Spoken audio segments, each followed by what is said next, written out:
Hindi na raw kailangan ang GPS at pwede na ang QR code para matrack ang biyahe ng mga tsuper na sasali sa service contracting program ng gobyerno.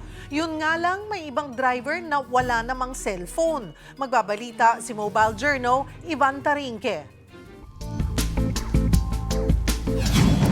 Libo-libong driver ang makikinabak sa service contracting program ng pamahalaan. Mas gumaan pa dahil tinanggal na ang magastos na GPS requirement.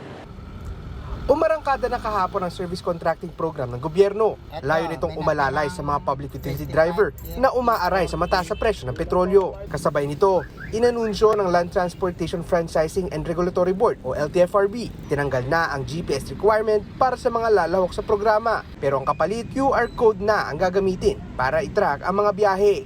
Naintindihan natin na yung mga ibang tsuper natin ayaw talaga ng GPS. Tayo na lang po mag-a-adjust. We always find ways po to accommodate kahit paano. Malaking ginhawa ito para sa mga driver dahil hindi na kailangan maglabas ng pera. Ayon sa kanila, umaabot sa 2,000 piso ang renta sa GPS device. Pera sana'y dagdag sa kita.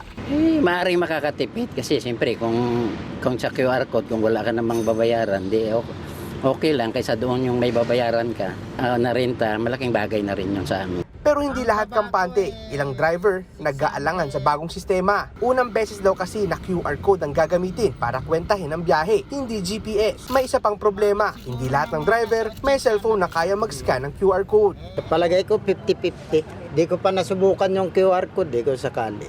Sa GPS kasi naranasan na namin. Sa kabila ng pangamba, umaasa ang mga driver na sa pamamagitan ng programang ito, mas magiging stable ang kanilang kita. Mga kapatid, Mobile Journal, Ivan Tarinque po, hatid ang muka ng balita.